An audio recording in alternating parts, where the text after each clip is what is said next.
anneciğim. Bir kez daha hadi aç. Dördüncü kat. Annem.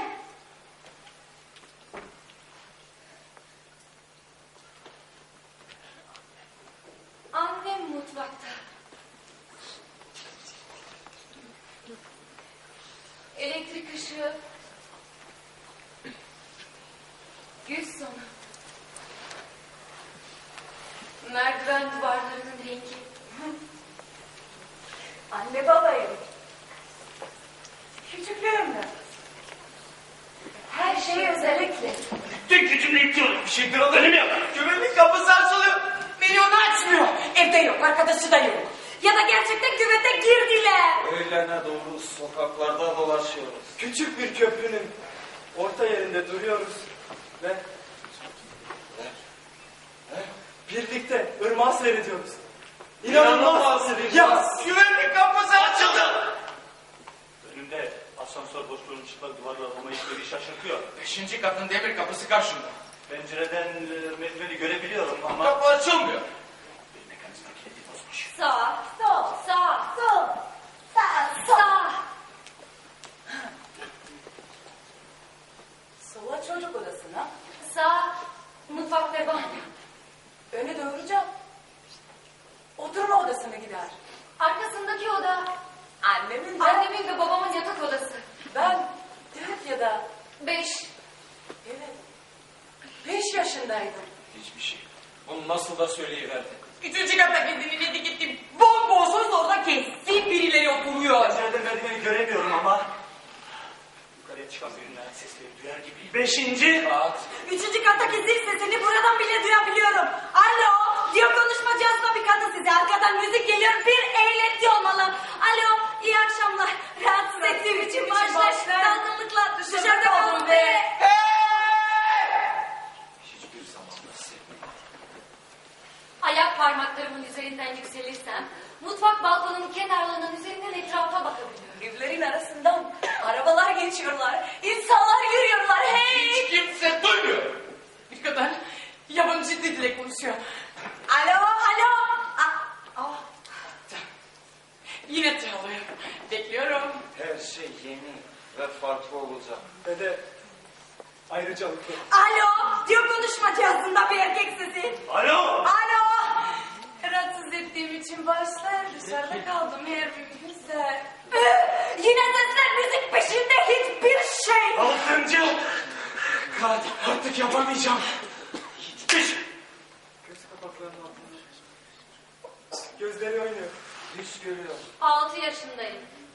Anneme ve babama ait olan bir sigorta şirketimiz var. Mutlu bir çocuğum. 100 gelince okula başlayacağım. Her şey çim kokuyor. Bu yaz tatile çıktı. Türkiye'deyiz. Sahilde. Annem sırtımı kremliyor. Ve kum öylesine sıcak ki ayaklarımızı yakıyor. Şimdi değil. Böyle bir şey yaşamamıştım. Dudaklarının yatay çizgilerini seyrediyorum. 2. kattaki adamın ismi hala zihinde dursa da orada yaşamıyor. Öldüğü söyleniyor. Kızı da onun ölü olarak. Bilmiyorum doğru mudur? Bir tornavida olsaydı belki mekanizma iptal edebilirdim. Ya da bir tüke... Cebimde bir tükenmez kalem olur. Dönüş yolunda İstanbul'dayız. Uzaktan kocaman kaplumbağalar gibi görünen camilere giriyoruz. Pazarlara geziyoruz. İçinde babamın bana anlattığı gibi istenecek her şey bulundu. Kapalı çarşıya giriyoruz. Annem elini bırakmamamı söylüyor ama ben dolanbaçlı koridorlarda uzaklaşıyorum. Bir kupeli tabanlara, bir pabuçlarıma bakarak dolanırken çok uzaklaşıyorum. Onu öpmek istiyorum. Öpmek istiyorum. Erkekler dükkanların önünde oturuyorlar ve küçük cam bardaklarına çay içiyorlar. Annem ve babam artık arkamda değiller. Neredeler? Bilmiyorum, onları kaybettim. Önümde çarşının ortasında Bir büyük Türk kahve kahvenin önünde dev bir deve duruyor. Yukarıda 7. kattayım. Su şırıltısı. Onu öpüyorum. Onu öpüyorum. Biri elini ağzıma koyuyor. Neredeyse nefes alamıyorum. Dudaklarım onunkilerin üzerinde. Elim Viranis'in saçlarında. Mekanizma gevşiyor. Ama cam. Kori kori kori kori kori kori kori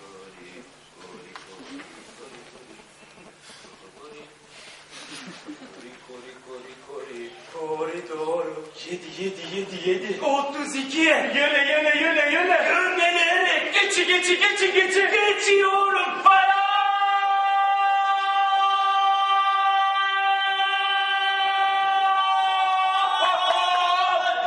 Fatima.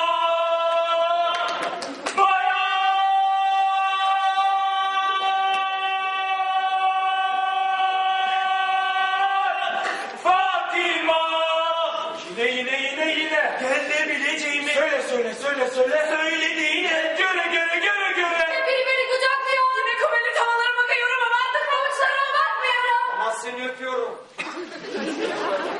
bütün bir koridor bir ırmak gibi çağlıyor. Birinci katta mahvet karanlık. Bu kadarını buradan görebiliyorum. Bir de Bremer yazıyorum. Ama Bremerler evde değil. Belki de sinemada var. Ya başka bir yerde. Elimde fazla bir bilgi seçeneğim yok. Bütün koridor sanki bir çağlayan. Bir çeşmenin şırıltısı. Su. Kuş cıvıltıları gibi tınlıyor. Uzaktan kahkaha sesleri. Henüz sabahın ilk saatleri. Hizmetçim. Hizmetçim. Fatima. Yatağımın yanına bir çay Bir ayran. ve susamlı simit bırakıyor. Artık 6 yaşında değil. 12 yaşındayım. Bir şey beni kendinden alır. Kapatıyor. Bütün gücüne sormaca getiriyor. Nedir bu? 32. Geldim. Tuhaf. Daire kapısı hala açık. Buna kaşık var bilmem ne. Zemin kattakiler iyi katlar. Kimdirler? Hiçbir fikrim yok. Alo. Orada mısınız? Bayan Defke. Konuşma cihazı kışılıyor. Evet diyor bir kadın sesi. Alo? Alo? Yanıt yok. Mekanizma sonunda boşalıyor ve kapıyı Benim. 7. kattan Fatima Mansur. Fatima. Rahatsız ettiğim için bağışlayın. Kalkınlıkla dışarıda kaldım. Bana kapıyı açabilir miydiniz? Çıktı. İçeri giriyorum. Orada mısınız? Kalkma!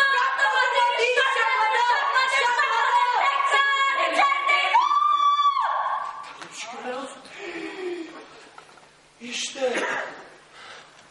İşte divanda yatıyor.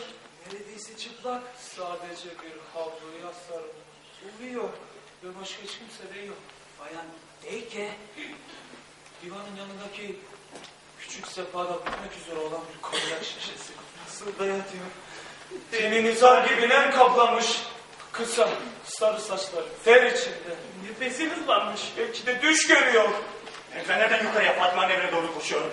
Beni kesin aramıştı. Yanında onu seyrediyorum ama uyuyor. Merdivenle yukarıya koridorunu geçiyorum. Bayan Defke. Uyanmıyor. Ben Şeyh Al-Harad Barhan'ın sevgilisiyim. Beni kızıymış gibi narin duygularla seviyor. Dokunulmamışım. İstanbul'dan kaçırıldığımdan bu yana bir çöl kenti olan Kinş-es-Sar'daki Sarayı'nın hareminde yaşıyorum. Mores tarzı süslemeli penceremden avluya, portakallarına yüklenmiş ağaçlara bakıyorum. Fiskeler çalışıyor. Mavi gökyüzüne yoğun bir nem sisi yükseliyor. Muhteşem! Harikulade. Çıkın! Niye bilmiyorum. Birdenbire dizlerimin üstüne çöküyorum ve o çıplak omuzlarına dokunuyorum. Bugün özel bir gün. Bugün 20 yaşıma giriyorum ve Babam gibi saydığım şey bugün beni eğitirecek. kendi evimi, anne babamı hiç düşünmüyorum. Hem de hiç. Başıma alkol kokusu sarıyor. Ve onu öpüyorum. Zamandır bir kadınla ilişki kurmadım. Bir kadına dokunmadım.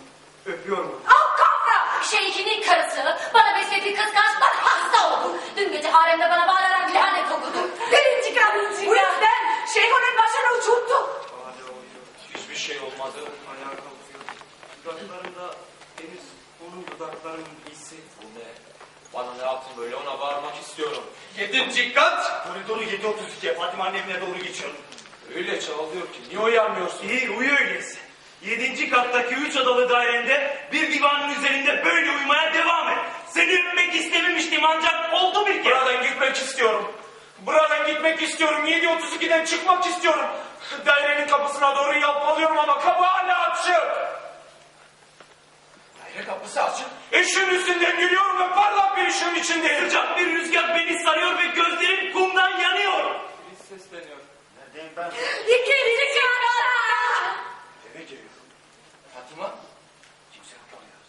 Hey. Kapıyı arkamdan kapatıyorum. Fatima. Onun bölenden kopmuş toz toprak içindeki korkunç kafatası hala bir kez daha bağırıyor bana. Lanetli uğrayasın. Perişan olasın, yokluğa karışasın. Bir zamanların ne olduğundan hiçbir şey yanımsayamazsın. Seni dudağından öpe. Herkese felaket getiresin. Bir gece gerçekte oldun. Kendine dönüşünceye kadar Gökteki ay göremeysin. Etrafım cam bir sıvı içindeyim. Alkol kokuyor. Konyağın içindeyim. Demir koridorun kaçıyor. Fatima, demirlen atları. Etrafım gözlerim boyunca kum. Bir şeyler yapıyor. Bir şeyler yapıyor. Bir şeyler yapıyor.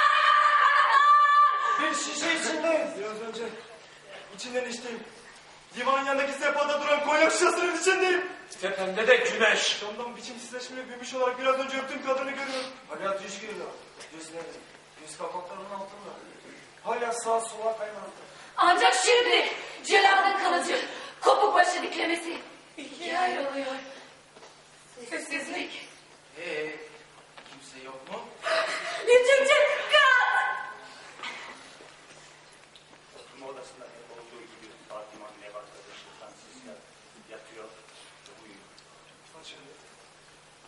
1 santimetre boyundaki ayakkabılar. Sırılsıklam koyak olmuş. Tekrar kapatmaya unuttuğum şişenin boyun kısmı. Üzerimde. Erişemeyeceğim yükseklik. Şişenin açık ağzından boğuk sesli bir hava ceyranı var.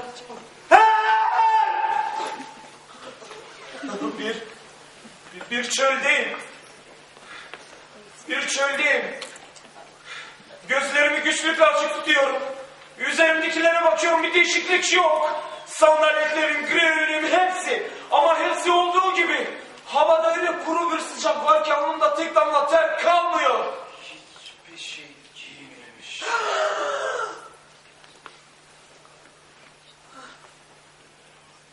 Nasıl bir kabus bu? Güzel görünüyor. Odaya bir adam girdi. Divanın yanında duruyor. Yanında dev gibi bir adam duruyor. Hey, beni görüyor musunuz? neredeyim? Hey. Dördüncü kat. Bir odada bir divandayım. Yanımda küçük bir sehpa. Üstünde bitmek üzere olan bir Konyak. şişesi. Üzerinde neredeyse hiçbir şey yok. Yalnızca bir havaya sarılıyor. Burası neresi? Yabancı bir adam duruyor ve bana bakıyor. Buraya nasıl geldim? Şaşkın görünüyor. Belki de düş görmüştür. Şey nasıl ki? Bakışlarım mekanda dolaşıyor. Süslemeli Forest tarzı yerine Altında radyatör olan. perdeli bir pencere. Dışarısı gece. Önümde kum rengi bir halı. Üzerinde bir televizyon duruyor. Duvarlarda baskılar, resimler. Bunların yanında ucuz raflar ve hayatımda hiç görmediğim insanların fotoğrafları. Her şey yolunda mı? Ha? Buradan nasıl geri çıkacağım? İmdat! Bütün gün bu ürünle dolaşma niyetinde ciddi değilsin değil mi? Kadın uyandı. Ama beni görmüyor. Yanında dev gibi bir adam. Hey! Görüyor musunuz? Ben buradayım. Beşinci kat. Bu şey gülünç görünüyor. Gülünçsün. Ağzımdan tek bir sözcük bile çıkaramıyorum. Bu şey gülünç görünüyor. Olmazsın! Konuşmuyor. Ben Galileyim. Fatima'nın arkadaşı. Galerim. Ben Fatima'nın Galileyim. arkadaşı. Fatima'nın arkadaşı. Kafa Kafa çıktı. çıktı. Seni gördüm. Seni orada gördüm. Az önce asansörde kaldık. Az- 5. az- katta. beş- Ama beşinci katta ama çıkabildik. Asansör bir süre kullanmazsanız iyi olur. Gülümsüyor. Bir asansörden söylüyor. Ayağa kalk. Havluya sarıldı kalmaya özen gösteriyor. Pencereye gidiyor. Kalktı. Pencereye gidiyor. Bir blokta bir pencere önündeyim. Belki 7. Ya da 8. katta. Dışarı bakın. Böyle bir evde büyüdüm. Çocukluğumun ilk yıllarını böyle bir evde geçirdim, aman tanrım. Senin üzerinde ay var. Ve bana öyle geliyor ki ay sanki yıllardır görmedim. Altıncı kaka! Şişenin açık ağzından boğuk bir ses. Yıkılıyorum. Uğultulu bir rüzgar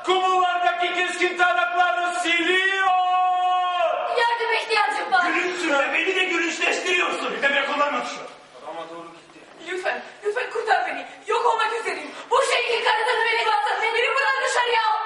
Bunlar şakakları şişiren anılar. Ne dedin? Seni tanımıyorum ama gitme. Lütfen bana yardım et. Beni çok yakın kişi yıllara geri götür. Buna karşılık şey Allah'la bağlanması 7 gün önce beni gözlendirecektin. Beni bu kabusta yalnız bırakma.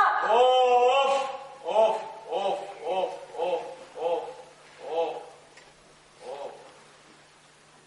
Ona her şeyi göstermekten nasıl da gurur duyar.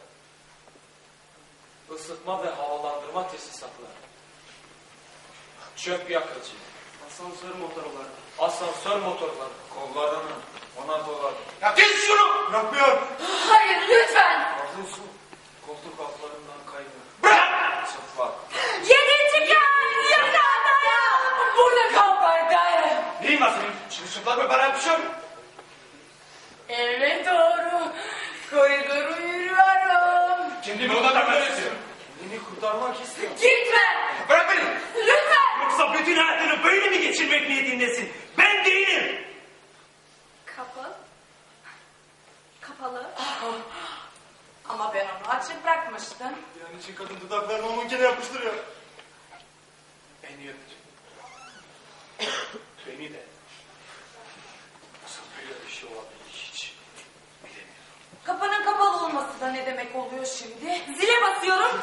Zil çalıyor. Çıngırak sesi. Beklemeye çalışıyorum. Gitme. Hiç hareket yok. Ya bırak beni! İçinde sesler. Olmaz. Yaklaşma. Kadının arkasından. Onlar artık gözü görmüyor. Açılıyor. Açılıyor. Karşıda. Fatima. Arkamda bir hala çekiştirmeye bir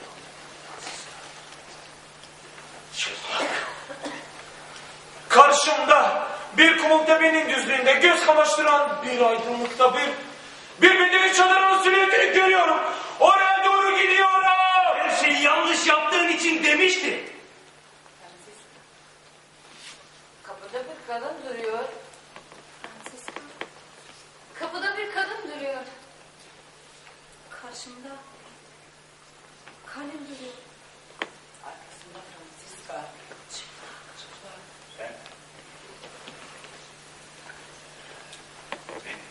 Hiçbir şey söyleyemiyorum. Fatima. Seni gideyim. Seni gideyim. Hayır. Kadın bana tanıdık geliyor. Seni aşağılık. Ben değilim. Yanımda kalıyorsun. Yanımda kal. Yanımda kalıyorsun. Yanımda kalıyorsun. Yanımda kalıyorsun. Seni öldüreceğim. Fatima! Her zaman her şeyi yanlış yaptığın için ayaklarım kuma gömülüyor. Yalpalıyorum ama doğrulup çadıra doğru yürümeye devam ediyorum. Bir bıçak lazım. Bir bıçak lazım. Yanımdan kuşumla geçiyor. Kadın yanımızdan kaşığına geçti. Bir kadın içeriye daldı ve mutfaktan kayboldu. Kumultepe çok değil.